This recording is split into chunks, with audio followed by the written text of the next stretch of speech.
Hi friends, if you're new here, welcome in. If you're returning, welcome back. I'm Hannah, Sincerely Hannah B, and in today's video, I thought we would do the mid-year book tag.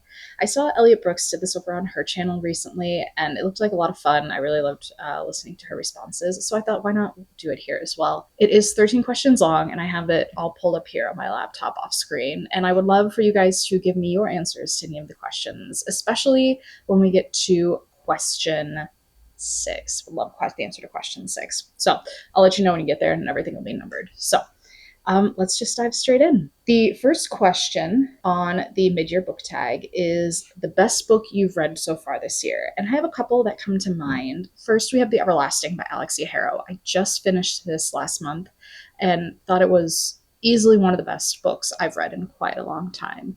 In this, you are following a historian who he lives in kind of an alternate world, alternate Earth, this fictional place, and he has this deep love and obsession with a knight named Una who lived hundreds and hundreds of years ago. And then he is sent back in time to assist that knight with achieving all of the things that she is said to achieve in history. And the story really kind of twists and turns from there. But the thing that I loved so much about it was the writing. It's just beautiful writing. The characters are so interesting. And I really love how the story starts to fold in on itself as the time travel aspect really takes root within the larger plot. So loved The Everlasting. Also on my list was I Who Have Never Known Men by Jacqueline Harpman. This was a book that when I read it, I spent weeks afterwards just like thinking about it and revisiting topics and themes and thinking about quotes. It is such a short book, but it packs such a big punch. You are following an unnamed narrator who has, along with 39 other women, been living in this prison underground for as long as they can remember. And then one day they are able to free themselves from this prison. And the story kind of goes from there. It is just such a deeply moving book. It is a book that makes you question a lot of things. I think it has a lot of really interesting things to say about feminism and motherhood and humanity. You know, what makes us human? How are we considered human when all the things that we normally associate with humanity are taken from us? How do you find the will to live when there doesn't seem like there is anything to actually live for? Like the world doesn't have a future. Living in the city, guys. Living in the big city. And then last, to round this out to 3, I would say Mariana by Monica Dickens. I keep thinking about this book. It was a book that when I finished reading it, I was kind of ho-hum on. Like I enjoyed it, but it wasn't like, oh my gosh, this is like the best book I've ever read. And I still think it has its quirks and certainly its some problems. It is definitely a book written at a certain time. And so there are definitely like some metaphors and jokes and things that do not age well, I would say. But the overall story of just you're following a woman who is living in a certain place at a certain time, and the way she engages the world, her romances, it was just very like enjoyable to read. And especially the last 80 pages, like the last 80 pages or so are what I find myself thinking about quite often. There is no like big, deep, complex plot in the book. The biggest overarching plot line is it develops at the very beginning because our narrator, when we first meet her, she's like late 20s and she's married and she's living in a cottage, and she turns on the radio and she hears that the ship that her husband has been on, because this is World War II, has sunk, and she is not sure if her husband has survived or not, and she can't find out until the next day. So she goes to bed and then she starts reflecting on her life and how she got to this point, and that's what sends you back. And so the really kind of big question over time is, who's the husband? Who, over the course of the book, of all these people she meets, who is the husband? So I just really liked it. There's something really enjoyable about it. Question 2, best sequel you've read so far this year. I read a lot more sequels this year than I realized when I was going through my list, but the one that absolutely takes the cake here is The Missing of Clairdelune, which is the second book in the Mirror Visitor Quartet. This is like a middle grade series, I believe, and the story is set in this, like, it's implied to be our world, but like a very far off world where the rapture happened and the world kind of has upended itself, and now people only live on these things called arcs, and there is magic associated with each arc and this like immortal figure. And our main character Ophelia lives on one arc, but then in the first book is moved to a second arc because she is betrothed to somebody on that second arc. And that second arc has one that is filled with illusion magic and a lot of political intrigue. It is just such a interesting world to be in, but it also has these notes of like I don't want to say whimsicality, but like there's this magic to it that the closest thing I've ever felt has captured that same way is like a series of unfortunate events. It's just got this kind of quirky fun to it that I love. And book two took what book one did and like made it even better. It was easily like my favorite book of the series so far, and I loved everything about it. There's like a mystery in play, and we get to spend a lot more time with our characters. Our characters are growing a lot, so highly recommend it. I know that the next two books are going to devastate me, but this one easily my best sequel so far this year. Question 3 is a new release that you haven't read yet but really want to, and I have two here. The first is Canon by Paige Lewis. I picked this up earlier this month, no, late last month. I think it came out in May, and I'm just really excited to dive into this. This is a book that it's kind of like sold as like an epic. You're following two people. There's like this tied into religion aspect. They're going on this like epic quest type thing. It just sounds so interesting, and the cover is really cool. I love the cover design. And I feel like it's going to be a really fun one to read. I just really need to sit down and dive into it. She's a little bit thicker, and I've just got so many books that I have piled up so far that I need to read this month that I haven't had a chance to get to it yet, but high on my list. And the other one is another book that I picked up last month, which is Marilyn and Her Books by Gail Crowther. And this is a nonfiction book that is documenting Marilyn Monroe's personal library and the books she had in it, and talking about her relationship with books and reading, because Marilyn was always associated with kind of that like dumb blonde trope in movies. She played a lot of like ditzy characters who were very silly and, didn't have a lot of, she was kind of poked and prodded at. And even historically, a lot of people associate her with certain things, but she was an avid reader. She had a very large library. And I think this will be a really interesting look into what she loved to read. And I'm hoping it'll give me some ideas of things to add to my own TBR.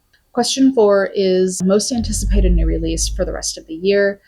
I easily have a choice here. It is Exit Party by Emily St. John Mandel. I'm a huge fan of Emily St. John Mandel. I have read so many of her books, and Station 11 I read pre-pandemic, and it was just such a phenomenal read. It is still one of my favorite books. And then everything else that she's ever written, I've read all of it except for one book. I believe I have The Singer's Gun left.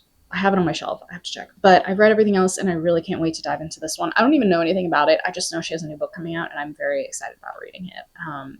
If you like kind of like that speculative fiction with kind of a hint of like hope in it, I think her work is really, really great. Question 5, biggest disappointment. And this, I feel like, has to go to The Palace of Illusions by Rowenna Miller, because I wanted to love this book so badly. This is a Nutcracker retelling set in Paris at the turn of the century. So like 3 for 3 in terms of like checking off things that I love.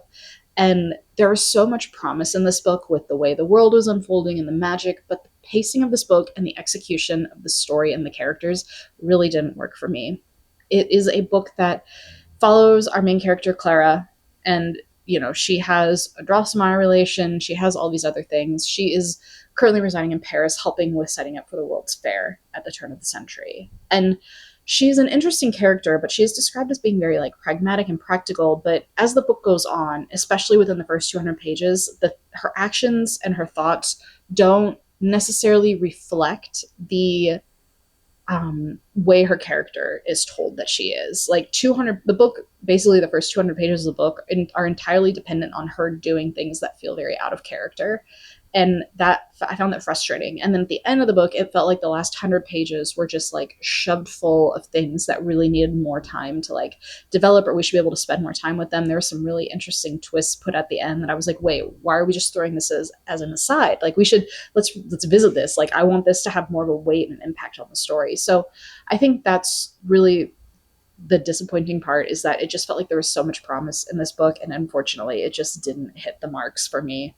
It was an enjoyable like reading experience overall. Like I don't regret reading it, but I certainly feel like there was a lot left on the table within this one. Question 6 is biggest surprise, and that goes to The Everlasting. I talked about this earlier in the video. I really loved this book, but I did not expect to enjoy it because I don't tend to like medieval fantasy style novels. I'm not big on knights and all of that, but the way that this book weaves all of these different things together, the way the time travel works, the way that the story is executed just captivated me. And I don't want to give too many spoilers because I feel like uncovering how this whole book kind of comes together and how it's being written is like kind of one of the really interesting parts of enjoying it. But just the execution of it just again blew me away. I really did not think I was going to love it as much as I did, and it's easily so far I think one of the top books I've read this year. So loved it. Definitely want to visit more of Alix Harrow's work in the future. Question 7, favorite new author, debut, or new to you? I'm going to give one of each. For debut, it has to go to Caro Burke. She wrote Yesteryear, which I read in May. I really enjoyed it. I know it is a very polarizing book. People have a lot of feelings about it. I enjoy it. I can see a lot of the critiques that people have and a lot of the praise. I think all are valid. But the thing about her writing is just the prose itself was so whip smart, and I really loved, just as terrible of a person as Natalie was, I loved just like being in her point of view and just like all of the stuff that she said and did. It was so awful, but it was executed so well. So I just cannot wait to see what she writes next. I know she is working on another book. I don't think she's released any details, but I will be picking up anything she writes after this simply because I loved her writing. And then a new to me author was, I finally dove into T. Kingfisher this year. I read Swordheart, and this was so cute. I loved this book. I loved the magic of it. I loved kind of the warmth and the coziness, but it's very much like a Skyrim kind of cozy for anybody who games at all and is familiar with Skyrim. It's like, it has this, again, it's a medieval type setting, which normally I don't like, but again, I really enjoyed it in this one. And it has like a lot of, there's blood and there's gore and there's violence, but it just also has this like magic to it that I really, really loved. And our two characters are in their 30s and up, and I really enjoyed reading about older protagonists. Just absolutely loved this world. I know the sequel, which I think is Dagger Bound, is coming out later this year, and I'm really excited to read that. That will be like a day one buy for me.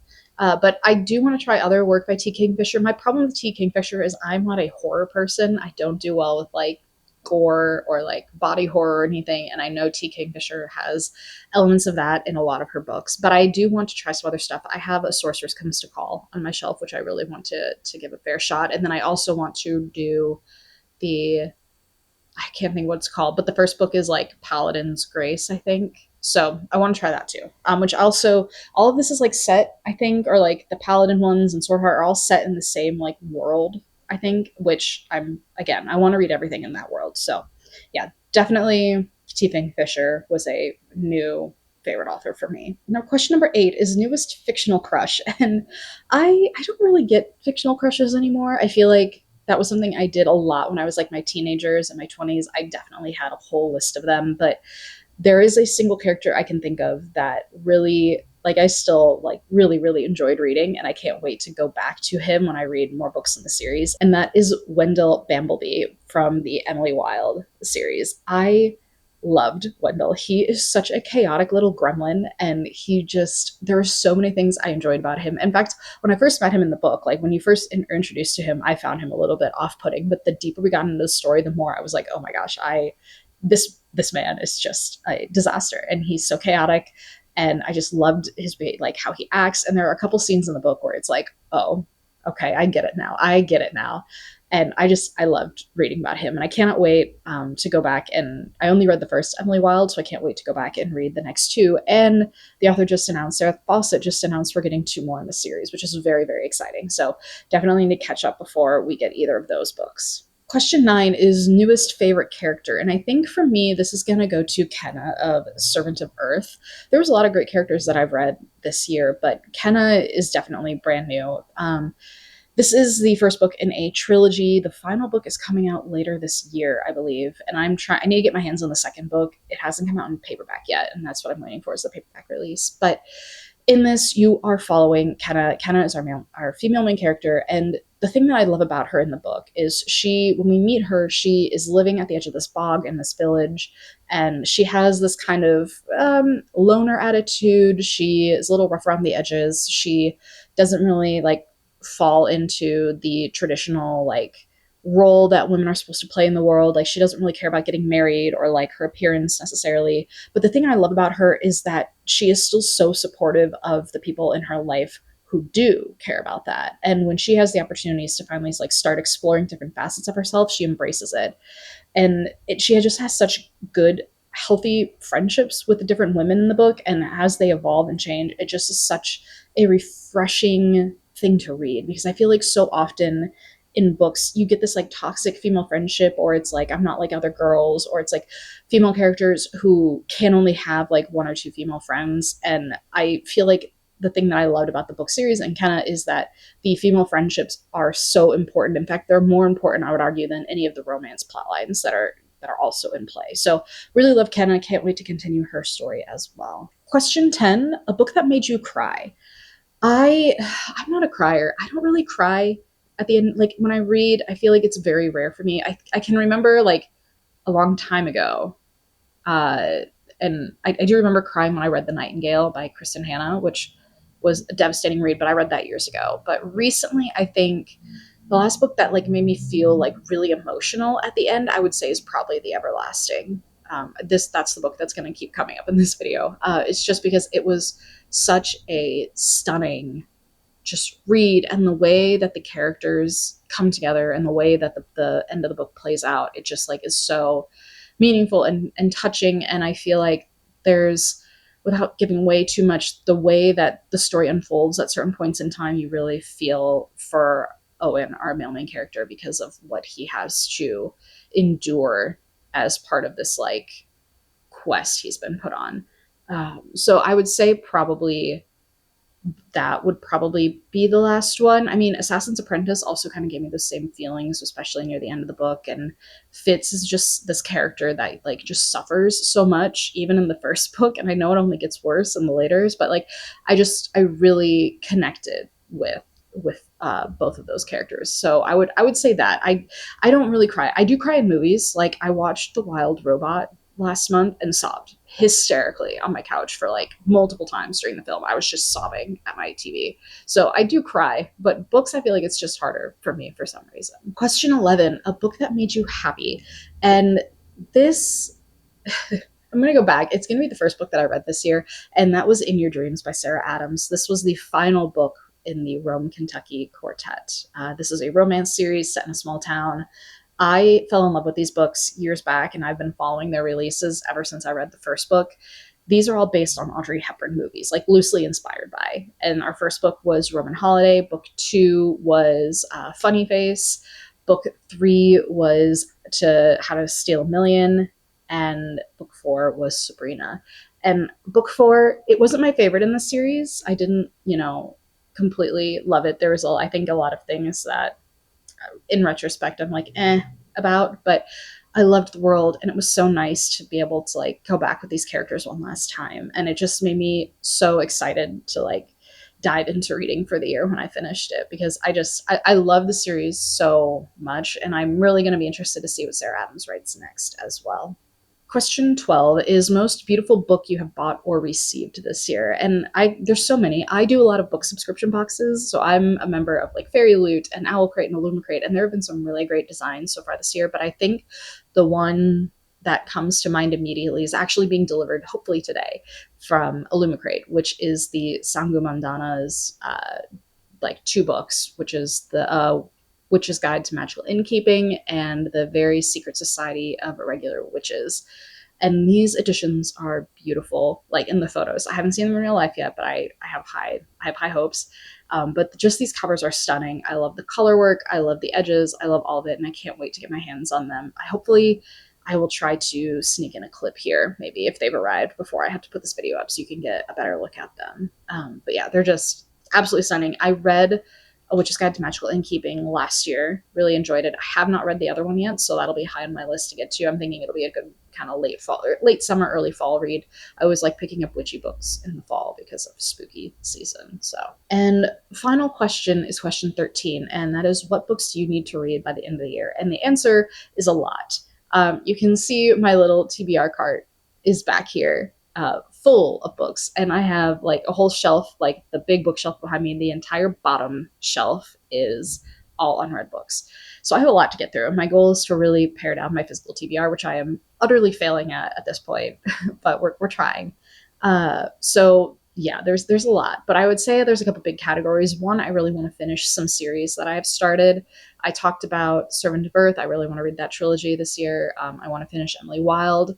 I have I've read the first two books in the Shadow and Bone trilogy, and I just need to read Rune and Rising, and I have it on my shelf, so I really need to dive into that.